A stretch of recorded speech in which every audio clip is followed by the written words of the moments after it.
होली की वो डरावनी रात मुझे आज भी अच्छी तरह से याद है। जब भी होली वापस आती है तो वो मनुष्य रात मुझे आज भी अच्छी तरह से याद आती है। होली में सब खुश होते हैं सिवाय मेरे। मैं क्या करूं, वो रात मुझे भुलाई भी नहीं भूलती।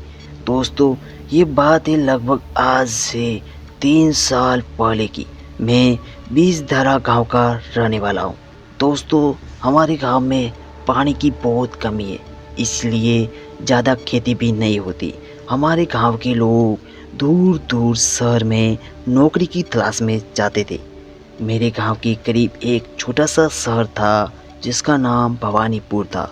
वो हमारे गांव से करीबन 7 किलोमीटर दूर रहा होगा। मैं उसी शहर के एक दुकान में नौकर था। मेरा घर जैसे तैसे चल रहा था। कभी कभी गांव के लोगों के ज़रूरत का सामान भी शहर से खरीदकर उन्हें घर पहुंचा देता था। उसमें भी कुछ पैसों की आमदनी हो जाती थी। मैं रोज़ पैदल ही शहर आना जाना करता था। इस एक तरफ से सफ़र में 1 घंटा लगभग लग जाता होगा, पर करता भी क्या, एक ही बस चलती थी गांव में, क्योंकि हमारा गांव था ही इतना सुनसान।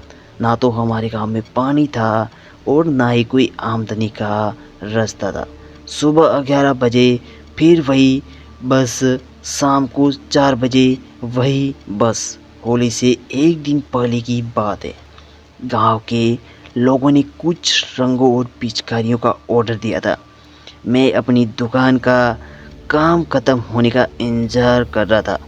आज बाज़ार में होली के कारण चहल पहल ज़्यादा थी, इसीलिए हमारी दुकान पर भीड़ भी बहुत थी। दुकान बंद करते समय करीब 10 बजे गए होंगे।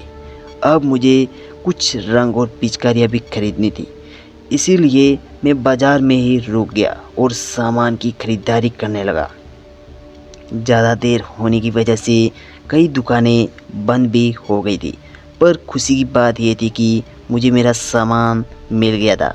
आज मैं बहुत लेट हो गया, लगभग 11 बज रहे होंगे, वो भी रात के। घर की तरफ मैं निकलता हूँ। रात ज़्यादा होने के कारण सड़क एकदम वीरान पड़ी थी। ये वही रास्ता था जिस पर मैं रोज़ ही आया जाया करता था, पर आज एक अलग ही बेचैनी थी, डर था। सड़क सुनसान थी, दोनों तरफ पेड़ों के जंगलों की कतारें थी। गांव की सड़कों पर तो स्ट्रीट लाइट होती नहीं है, पर गनीमत ये था कि आज पूर्णिमा की रात थी, इसीलिए सड़क साफ नज़र आ रही थी। कभी कभी चमगादड़ खिसकते करीब से निकल जाते। मेरी हालत ख़राब होती जा रही थी। कहीं चिंगूरों की आवाज़ आ रही थी, कहीं कुत्तों के भौंकनों की आवाज़ आ रही थी। न कि इंसान जब मुसीबत में होता है तब चलने के अलावा उसे कोई रास्ता भी नहीं सूझता। कोई भी इंसान ज़्यादा डरता है तो वो दौड़ने की कोशिश करता है। मैं भी फटाफट चलने लगा, इसीलिए मैं भी चलता जा रहा था। मैं गांव के करीब पहुंच गया। अब मेरा गांव लगभग 300 मीटर रहा होगा। यहीं पर एक रेलवे फाटक भी थी। मैं इसी रेलवे फाटक को पार कर रहा था कि मुझे एक बच्चा रोता हुआ दिखाई दिया। करीब 1 साल का होगा। मुझे लगा गांव का ही किसी का बच्चा होगा। यहाँ जिसका भी हो, कल सुबह पता चल ही जाएगा। ऐसे उस बच्चे को वहाँ छोड़कर आने का मेरा मन नहीं हुआ। मैंने उसे गोद में उठाकर घर की तरफ चल दिया। 5 मिनट ही चला होगा कि मुझे वो बच्चा भारी लगने लगा। मैंने सोचा कि पास के ही सामान है, शायद इसीलिए ये बच्चा मुझे इतना भारी लग रहा है।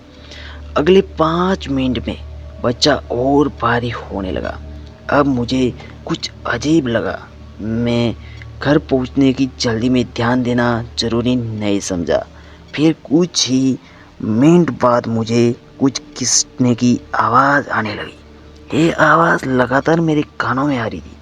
मैंने पीछे मुड़कर देखा तो उस बच्चे का पैर इतना लंबा हो गया था कि वो ज़मीन पर घिसटने लगा। मेरी तो डर से हालात ख़राब हो गई। डरते डरते मैंने उस बच्चे की शक्ल की तरफ देखा तो उस बच्चे ने एक शैतानी मुस्कान दी। ये देखकर अब मेरी हिम्मत ने जवाब दे दिया। मैं सब सामान और बच्चे को वहीं फेंक कर बेतहाशा भागने लगा। मैं पीछे मुड़कर भी नहीं देख रहा था, मैं भागू जा रहा था। मैं अपने घर से थोड़ी दूर रहा होगा कि एक सफ़ेद साड़ी में एक औरत अपने बाएं फैलाए मेरे रास्ते में खड़ी हो गई। वो करीब मुझसे 50 मीटर की दूरी पर रही होगी। मैं बेतहाशा दौड़ता रहा और उस चुड़ैल के करीब पहुंचने से पहले मैं भागकर दूसरे घर के आंगन से पहले की दीवार चौंकी। 4 फीट ऊंचाई पर होगी वो दीवार। उसे कूदकर मैं दूसरे के घर चला गया। दरवाज़ा खुलवाकर वही पूरी रात रुका। गांव में तो सब एक दूसरे को पहचानते ही है। सुबह मैं अपने घर गया और ये बात सारे गांव में फैल गई। सबने कहा कि रेलवे ट्रैक पर कई छलावे होते हैं और हमें सावधान रहना चाहिए। दोस्तों, उस रात को मैं अभी भी नहीं भूल पाया। कई साल हो गए, लेकिन उस रात को भुलाना मेरे लिए नामुमकिन होगा। अगर आपके साथ भी ऐसी कोई घटना घटित हुई हो तो आप अलर्ट 33 पर शेयर कर सकते हैं। हम मिलते हैं एक और नई कहानी में। तब तक बने रहिए अलर्ट 33 पर।